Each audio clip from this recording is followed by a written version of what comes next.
सब लोगों को नमस्ते। मैं पुष्कर अवस्थी। मैं आप लोगों के लिए मैथ क्लास लाया हूँ। जैसा कि मैं आप लोगों को बताना चाहता हूँ कि मेरी क्लास मैथ की रहेगी। मैं अभी फ़िलहाल छोटी छोटी सी क्लासें ही दे पाऊँगा, लेकिन कुछ दिन के बाद मैं आप लोगों से प्रॉमिस करता हूँ कि इसका समय बढ़ेगा और मैं बड़ी बड़ी क्लासें लेके आऊँगा। ये आप लोगों से वादा कर रहा हूँ। आज जैसा कि मैं बता दूँ कि आज पहली क्लास नंबर सिस्टम संख्या पद्धति से शुरू करूँगा।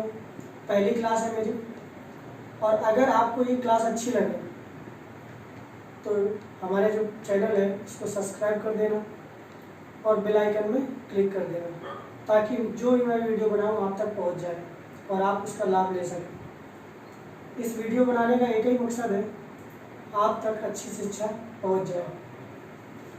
पहला टॉपिक नंबर सिस्टम संख्या पद्धति। आज हम लोग केवल संख्याओं के विषय में बात करेंगे, केवल संख्याओं को जानेंगे। जो बच्चे कुछ भी नहीं जानते, मैथ आती ही नहीं होगी, उनके लिए भी ये क्लास अति महत्वपूर्ण होगी, रामबाण साबित होगी। उनको आज के बाद कोई भी दिक्कत नहीं होने वाली अगर वो मेरी क्लास देखेंगे और पढ़ेंगे अच्छे से। संख्याएं, जैसा कि आप लोग जानते होंगे, हम लोग बचपन से पढ़ते चले आ रहे हैं कि प्राकृतिक संख्या, पूर्ण संख्या, सम संख्या, विषम संख्या, भाज्य संख्या, अभाज्य संख्या, भाज्य संख्या, सहभाज्य संख्या, परिमेय संख्या, अपरिमेय संख्या, सब लोग जानते तो हैं, लेकिन इसमें बहुत ज़्यादा कन्फ्यूजन है, सब लोगों को रहता है। जो लोग कंपटीशन की तैयारी कर रहे हैं या जो नहीं कर रहे हैं, सब लोगों को कहीं ना कहीं कुछ ना कुछ इसमें कन्फ्यूजन रहता है। तो आज क्लास केवल यही है कि इस कन्फ्यूजन को हम दूर करेंगे। इसके बाद जो नेक्स्ट वीडियो आएगा उसके बारे में हर चीज़ इसको डिटेल से हम क्लियर करेंगे। पहली प्राकृतिक संख्या। प्राकृतिक संख्या की शुरुआत 1 से होती है। वे संख्याएं जो 1 से शुरू हों और अनंत तक जाएं, वे संख्याएं जो 1 से शुरू हों अनंत तक जाएं, वो प्राकृतिक संख्या होती है। लेकिन कुछ लोगों के दिमाग में अभी आ रहा होगा कि सर 1 तो हो गया, लेकिन यहाँ पर 9 के बाद 10 कैसे आ जाता है, जबकि प्राकृतिक संख्या में 0 की वैल्यू नहीं होती। अगर 0 हो तो शुरुआत यहाँ पे हो, लेकिन 0 नहीं है तो यहाँ पर आगे चला अनंत कैसे हो जाता है। मैं आप लोगों को सबको बता दूं, यही कन्फ्यूजन मैं छोटे छोटे दूर करूँगा। जैसा कि आप लोगों को पता है कि 1 से लेकर अनंत तक कहा गया प्राकृतिक संख्या। सबसे पहले पुराने समय में ये होता था कि हमें केवल बोलने का ज्ञान था, लिखने और पढ़ने का ज्ञान नहीं था। हम लोग लिख नहीं सकते थे, ना पढ़ सकते थे, क्योंकि वहाँ पर केवल हम नंबर से ही ज्ञान लेते थे, कोई चिन्ह बना के कि 1 है, 2 है, 3 है, 9 तक और अंत तक। लेकिन हमें लिखने और पढ़ने का ज्ञान नहीं था। इस वजह से यहाँ पर हम 1 से लेके अंत तक बोलते हैं प्राकृतिक संख्या। इसको इंग्लिश बोलेंगे नेचुरल नंबर। कोई किताबों में प्राकृतिक नंबर आता है, प्राकृतिक संख्या, तो उसको आप डिस्टर्ब ना होइएगा। आपको बता दें कि इसकी शुरुआत 1 से होती है, 1 से अनंत तक ही प्राकृतिक संख्या होती है। लेकिन आप लोगों को मैं बता चुका हूँ कि यहाँ पर फिर से सुन लीजिए कि यहाँ पर पुराने समय में 0 की उत्पत्ति नहीं हुई थी और हम लोगों को लिखने और पढ़ने का ज्ञान नहीं था, केवल बोलने का ज्ञान था। तो इस वजह से यहाँ पर 0 नहीं है। 9 तक तो होता है, लेकिन आगे डॉट डॉट करके इसी वजह से मैंने लिखा है। इसके बाद पूर्ण संख्या आती है। पूर्ण संख्याएं क्या होती हैं? जब 0 की उत्पत्ति हो गई तो उस समय, उस काल तक हम लोगों को लिखने का ज्ञान भी हो गया और पढ़ने का ज्ञान भी हो गया। इसी वजह से इन संख्याओं को हम पूर्ण संख्याएं कहते हैं। इस समय से हम लोग जभी से पूर्ण संख्या कहते हैं। इसकी शुरुआत 0 से होती है, 0 से लेके अनंत तक को पूर्ण संख्या कहते हैं। आज के बाद ये डिस्टर्ब ना होइएगा, ये मैं आप लोगों को इसी वजह से बार बार बता रहा हूँ, क्योंकि लोग इस पर बहुत ज़्यादा टेंशन आए हैं कि सर ये ऐसा क्यों होता है। तो मैंने आपको बता दिया है, पूर्ण संख्या की शुरुआत 0 से होती है और प्राकृतिक संख्या की शुरुआत 1 से होती है। इसके बाद सम संख्या। सम संख्या वैसे बहुत विद्वान लोग हैं, अलग अलग सबकी धारणाएं हैं। लोग कहीं कहीं परिभाषा देते, लेकिन हम आपको बता रहे हैं, बहुत अच्छे से समझा रहे हैं ताकि आप समझ सकें। सम संख्या जो संख्याएं 2 से डिवाइडेबल होती हैं, जो संख्याएं 2 से कट जाए या 2 से विभाजित हो जाए, वो सम संख्या कहलाती है। इसकी शुरुआत 2 से होती है, 2, 4, 6, 8, 10, 12 डॉट डॉट डॉट अनंत जितना हो। सम संख्या कंफर्म हो गई, प्राकृतिक संख्या कंफर्म हो गई, पूर्ण संख्या कंफर्म हो गई, सम संख्या कंफर्म हो गई। अब आते हैं विषम संख्याओं में। विषम संख्याओं में जिन संख्याओं में 2 का भाग ना जाए या 2 से विभाजित ना हो, उसे विषम संख्या कहते हैं। इसकी शुरुआत 1 से होती है, 1, 3, 5, 7, 9, 11 डॉट डॉट अनंत। हमने यहाँ तक आप लोगों को समझा दिया है। अगर इस पर भी कोई दिक्कत हो तो आप जरूर कमेंट कर लीजिए और हमें बता दीजिएगा, तो मैं फिर से उसको नेक्स्ट वीडियो में आपको क्लियर कर दूंगा। इसके बाद चलते हैं आभास संख्या। आभास संख्या को मैं आपको बता दूं कि आभास संख्या को ऋण संख्या भी कहते हैं और इसी को असंयुक्त संख्या भी कहते हैं। फिर से सुन लीजिए, आभास संख्या ये ऋण संख्या होती है और असंयुक्त संख्या होती है। अब इसकी परिभाषा में आते हैं। कई लोगों के मत होते हैं कि जो संख्याएं या वे संख्याएं जो स्वयं से कट जाएं और 1 से कट जाएं, वे आभास संख्या कहलाती हैं। जबकि हम आपसे बता रहे हैं कि मेरी थोड़ी थिंकिंग थोड़ी अलग है, मैं आप लोगों को थोड़ा सा नया बता रहा हूँ, इसको समझें। यहाँ पर जिन संख्याओं के केवल 2 गुणनखंड होते हैं, जिन संख्याओं के केवल 2 गुणनखंड होते हैं, जिन संख्याओं के केवल 2 गुणनखंड होते हैं, उसे आभास संख्या कहते हैं, उसे आभास संख्या कहते हैं। जिन संख्याओं के केवल 2 गुणनखंड होते हैं, उसे आभास संख्या कहते हैं। केवल इतनी सी परिभाषा आपको याद रखनी है। लेकिन अब बात आती है गुणनखंड किसे कहते हैं। जैसा वैसे बताना नहीं चाहिए, आप लोगों को आता होगा, लेकिन मैं फिर भी बता दे रहा हूँ ताकि आपको समझ में आ जाए कि गुणनखंड क्या होता है। गुणनखंड, गुणनखंड कहते किसे हैं? इसको इंग्लिश में बोलेंगे फैक्टर्स।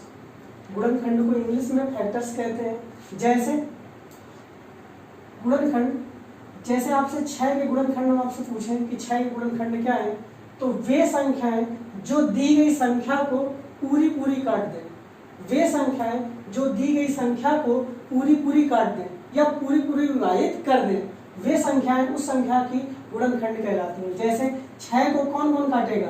1 काटेगा, 2 काटेगा, 3 काटेगा, 6 स्वयं काटेगा। इस वजह से ये इसके क्या हो गए? गुणनखंड हो गए। अगर हम बात आती है 2 की, तो इसको क्या क्या काटेगा? 1 काटेगा और केवल 2 काटेगा। इसी वजह से 2 को हम आभास संख्या लेते हैं। इस वजह से सबसे छोटी आभास संख्या 2 होती है। इसके बाद 3, 5, 7, 11, 13 डॉट। ठीक है, अब मेरी बात समझिए इस चीज के लिए। कुछ लोगों को धारणा होती है, कुछ लोग कहते हैं कि सर गुणनखंड ये नहीं होता, गुणनखंड होता है। वो लोग क्या करते हैं, गुणनखंड में 6 के अभाज्य गुणनखंड निकालना चालू कर देते हैं। इसको काटेंगे, इस तरीके से कर देते हैं और यहाँ पर कहते हैं सर जी ये आपका, ये इसके क्या है? गुणनखंड है। जब से आपसे बता रहे हैं कि ये चीज बिल्कुल गलत है, इसको हम अभाज्य गुणनखंड कहते हैं, गुणनखंड नहीं कहते। गुणनखंड केवल आपको बार बार बता रहा हूँ, फिर से लिख लीजिए, कॉपी में नोट कर लीजिए। वे संख्याएं जो दी गई संख्या को पूरी पूरी काट दें, वे संख्याएं जो दी गई संख्या को पूरी पूरी विभाजित कर दें, उसे हम गुणनखंड कहते हैं या उन्हें उन संख्याओं को गुणनखंड कहते हैं। समझ में आ रहा है? जैसे 2 के अगर गुणनखंड करें तो इस पे 1 और 2 केवल 2 ही गुणनखंड है। 3 की अगर हम बात करते हैं तो 1 और 3 2 ही गुणनखंड है। अगर हम 5 की बात करते हैं तब भी 1 और 5 मतलब 2 ही गुणनखंड होते हैं। इसका मतलब जो संख्याएं, जिन संख्याओं के केवल 2 गुणनखंड होते हैं, वे आभास संख्या, ऋण संख्या या असंयुक्त संख्या भी कहलाती है। ठीक है, इसके बाद हम चलते हैं अगले टॉपिक पे, अगली संख्या पे। नेक्स्ट है भाज्य संख्या। भाज्य संख्या को हम यौगिक संख्या भी बोलते हैं और संयुक्त संख्या भी बोलते हैं। भाज्य संख्या को यौगिक संख्या और संयुक्त संख्या भी बोलते हैं। समझ में आ रहा है? जैसे आभास संख्या को हम ऋण और असंयुक्त बोलते हैं, उसी तरीके भाज्य संख्या को यौगिक और संयुक्त भी बोलते हैं। अब चलते हैं इसकी परिभाषा पे।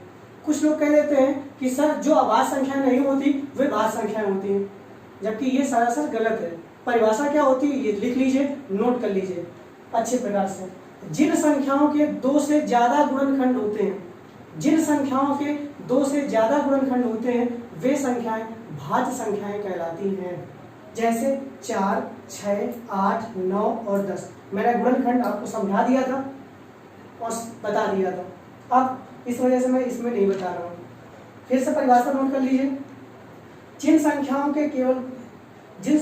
के 2 से ज्यादा गुणनखंड होते हैं वे भाज्य संख्या कहलाती है। जैसे 4, 6, 8, 9, 10 डॉट। इसकी पहले नंबर 4 होती है, पहली संख्या 4 होती है।